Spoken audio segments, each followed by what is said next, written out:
Take some vitamin D, blend yourself up a delicious meat smoothie, and settle in for some good old East Coast hospitality. Get the out of here, out of this town. They're gonna munch on your balls. I just want the gristle and fat. You should have done that, mother.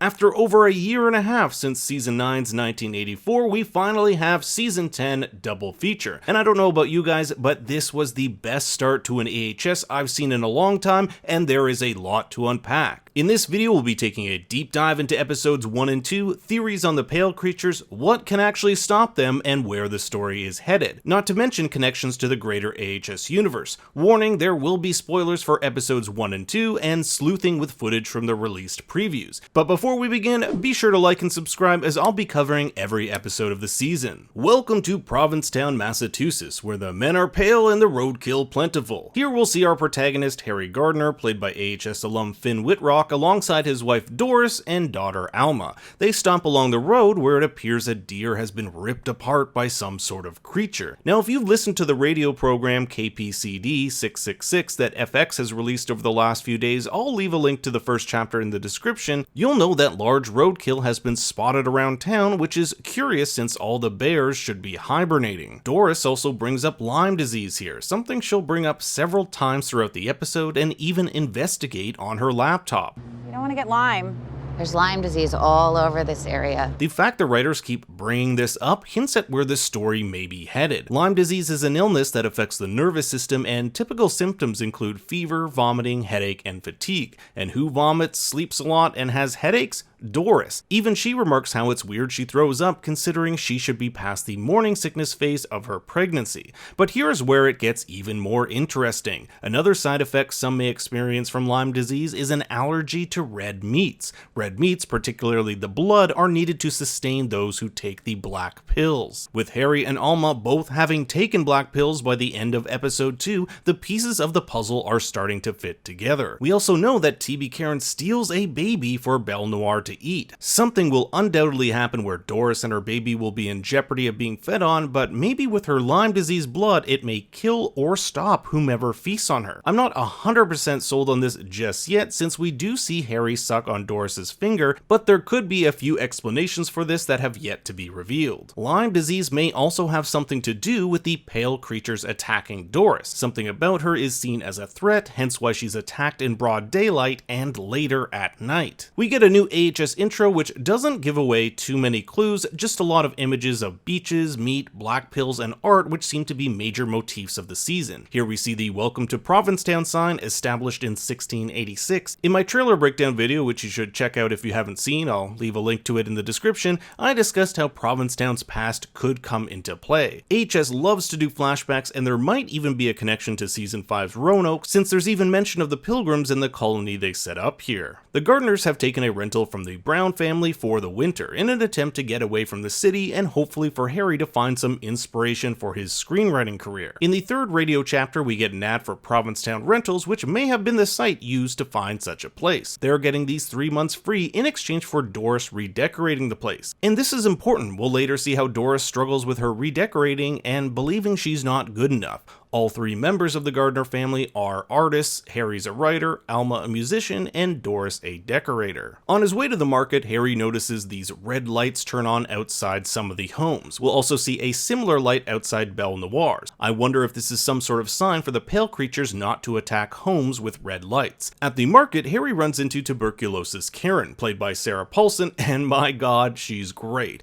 even down to the F-off hair braid. The market owner says she probably doesn't actually have TB, but she definitely has a lot of diseases and an addiction to drugs. Could she have Lyme disease? Here we see this fox on the beach grabbed by what appears to be a pale creature. It could also be Mickey. I'm more inclined not to believe it's a pale creature since we see the fox again alive in episode 2. But hey, that could just be an editing error. We learn a bit more about what brought Harry out here to work. He's being paid to rewrite a television pilot and has 3 months to do it. At the cemetery, Alma wonders if any of the people buried here were pilgrims, another hint that we might be going back in time this season. They're chased off by a pale Pale Man and survive the attack, where we're then introduced to Adina Porter's character, Chief Burleson. We've seen her in the season trailer. The Chief is quick to brush off the attack as a crazed junkie. In fact, 85% of the crime in town is opioid related. Harry inquires if this has anything to do with the animalistic murders that occurred in neighboring Truro, where a guy killed his family last winter. The episode also focuses on Harry looking into these murders, so it's possible we may see this in a future episode. Harry goes for a run on the beach where he finds 2 bodies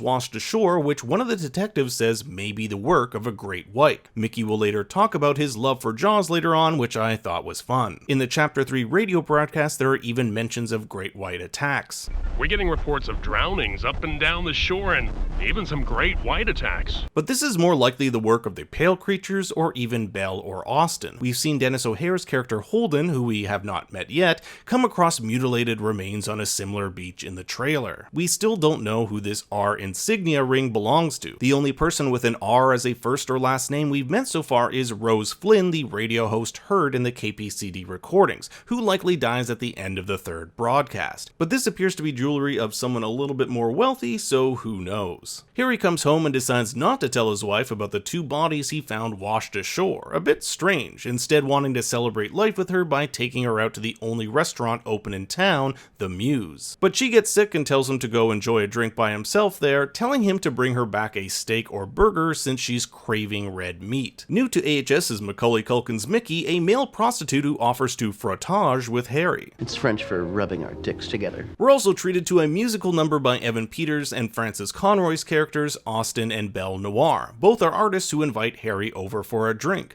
Belle Noir is mentioned in an ad in Chapter 1 of the radio program known for her best-selling Wildflower series, The Drought. It's a fun name since Belle and Austin are always thirsty for blood. Belle Noir's real name is Sarah Cunningham, and there is another Cunningham in the AHS universe, Elias Cunningham, played by Dennis O'Hare in Roanoke, and his character is also an author. I'm wondering if there's a connection here. The song they sing, Islands in the Stream, is also named after a book by famous American novelist Ernest Hemingway. They sit Harry down and he thinks he's not worthy to be with them. I don't think I'm worthy. I'm a crap screenwriter with a bunch of studio rewrites and a bunch of busted pilots. And this really points at Harry's flaw. No wonder he has writer's block. He believes he's a shit writer. Why write only to be proven that you are shit? That's why he's blocked. TB Karen interrupts the evening calling them bloodsuckers, which is also what one of the guests on the radio show calls an unknown person who interrupted his business. To the vagabond that accosted my place of business yesterday.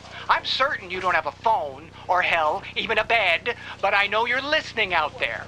Do not come into my fabric store screaming at my customers. We can assume this is TB Karen. When Harry arrives home, he's attacked by one of the Pale Men, but is able to defend himself, killing the intruder who the Chief once again downplays as being a junkie. In episode 2, we'll see Harry surrounded by these creatures, but this time they back off. Is he protected by Belle Noir, or is it something in the black pills that he's taking that fends them off? At Belle Noir's, we see she's been paying for Mickey's services, but this also includes feasting off his blood. It also gives her a buzz since he's on drugs, which get transferred to her in the process. We see that Belle has teeth just like the pale creatures, which makes it easier for her to consume her prey. These sharp teeth were given to her by Dr. Fellman, aka Billy Lord's Lark. In episode 2, we'll see Belle refer Harry to her in order to get his teeth filed to make eating easier. That tattoo shop is also mentioned in the radio show as having a great vintage rack. Hey TB Karen, don't go in there, all you'll find are my ex-girlfriends. Well, she goes dumpster diving anyway when she gets a call from Belle.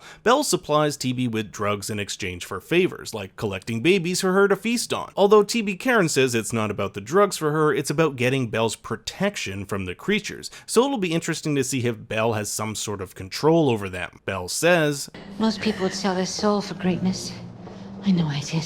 Which gives me selling your soul to the devil type vibes, but too early to know if there's any connection to that until we finally meet the chemist. We've seen her in the trailer, but not much is known about her other than she was the one to create the black pills. Harry goes over to Austin where he's offered one of these black pills that will supposedly cure his writer's block. At first, Harry says no, he doesn't know the side effects and says, I don't like choices you can't come back from. It isn't until he gets a call from Ursula reminding him of the dire situation he's in vis-a-vis be his career that Harry relents and takes one of the pills. Now Ursula here is played by AHS alum Leslie Grossman and appears to be Harry's agent. We see in the posters her reading one of his screenplays. We've also seen the trailers how she teams up with Mickey and wants to know what strange things are going on in this town. She probably makes her way to P-Town when Harry either goes missing or needs her help, and no wonder since there's a lot on the line for her as well. They've got a Netflix deal and movie with Joaquin Phoenix at stake. The fact she also teams up with Mickey, who we see writing screenplays himself, probably means Ursula has the potential to help him get his movie made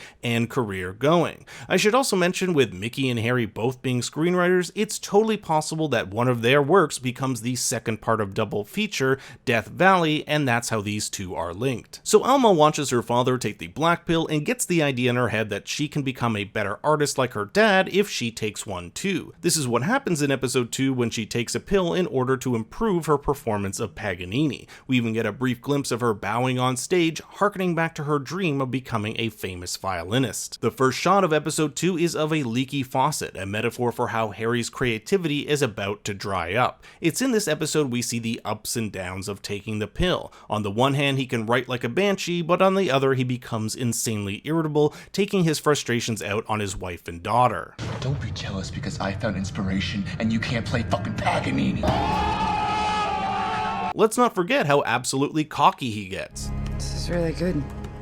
Thanks, I know. Harry begins to lose his appetite for normal things, spitting up a sandwich and preferring the taste of blood. To satiate this thirst, he ventures off to the market where the owner somehow knows his writing is going well based on the amount of meat he's putting in the cart. So there's more to a lot of these townfolk that meets the eye. Get it? Meets the eye? Here we see Doris creatively blocked in her design process. The first hint that she too might end up taking a black pill, even though she says to Alma, There's no magic pill for greatness, sweetheart. While cooking, Doris cuts herself and Harry can't help but suck the blood right from her. I mean, some people are into kinky stuff, but this is over the line. He goes in search of Austin for answers, who says only the chemist knows what's in those black pills. We learn that the pill depletes 4 of your body's main minerals from the blood, thus the insatiable urge for it. We also learn that the pill was likely created by accident after drug users started experimenting with different drugs after the market crash of '08. I'm wondering if this crash has anything to do with TB Karen.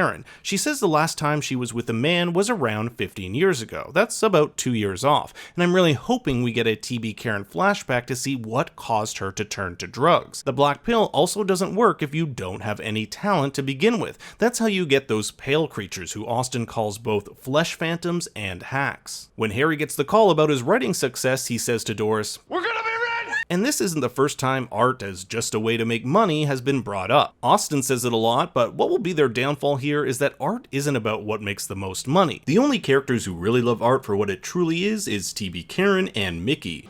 Art's about making you feel. This leads me to believe that Harry will likely have a tragic ending unless he changes, and that Karen will have a redemptive one, although it's hard to come back from stealing a baby. Austin and Belle take Harry out to feed. They only target junkies and people who won't be missed. The two of them can live for about a week off one body. Belle also says there are 2 rules when hunting their prey. 1, never feed off anyone in Provincetown, and 2, never take off your gloves. The gloves thing here is really interesting. My mind immediately thinks it's to avoid fingerprints, but there's gotta be something else here. Also, TB Karen wears gloves too, yet she's not one of these creatures, but perhaps that's just a coincidence. One of my favorite scenes so far occurs between Mickey, who lets Karen crash at his place. They talk about their dreams as artists, and I thought it was really sweet when Karen learned her painting sold for $5. Maybe it was just me, but I also got some romantic tension between the two. A love affair which really can't happen because of all of her diseases. She says she's only contagious if she kisses or has sex. We'll see in the trailer this scene which looks like the two of them, but we aren't exactly sure if this is an embrace or one of them being stabbed. Well, Mickey has swiped some of those black pills from Belle and, unlike Karen, is willing to give them a try. We'll later see him writing like crazy as a result, but this also means he'll soon have to feed as well. Harry is forced to watch as Belle kills so they can feed. He feels guilty about this, but Belle justifies it by saying that this person's life doesn't matter since Harry's art will benefit the world much more than the junkie's life ever did. Harry gets his teeth done by Lark, fitted with caps so that he doesn't look like like a crazy person when gallivanting about town, and while he's out, Alma takes a black pill, eventually fainting. Like her father, Alma experiences extreme moodiness, telling her mother she doesn't understand greatness and that she doesn't want to leave P-Town. Speaking of P, Harry ventures to the Dick Dock where locals come for high tide happy endings, and he kills a prostitute to feed. This guy's seen a lot of dead bodies these last few days. Doris wakes up from a nap and can't find her daughter, arguing with Harry when she finds out he let their daughter go for a walk on her own just days after they were attacked in broad daylight. Doris ends up finding Alma at the cemetery feasting on a squirrel as other pale creatures watch on. If it's the black pill which holds back these creatures, it makes sense why Alma was not attacked. I'm also unsure if there's any significance to the Brandon Newman soldier grave in front of her. We do know there is something about the cemetery that attracts these creatures. We've seen in the trailer a shot of one of the creatures holding flowers with a woman kneeling before him and a mystery female creature in the dark which a few people have guessed might be Doris. I think in large part to the nightgown, but it's a little bit different than Doris's. But what do you think? I'm absolutely loving this slow burn first 2 episodes, and I want to hear all your thoughts and theories in the comments below. Be sure to like and subscribe, and for more bad takes you can always follow me on Twitter and Instagram at ThinkStoryYT. Until next time, remember, Daddy loves you very much.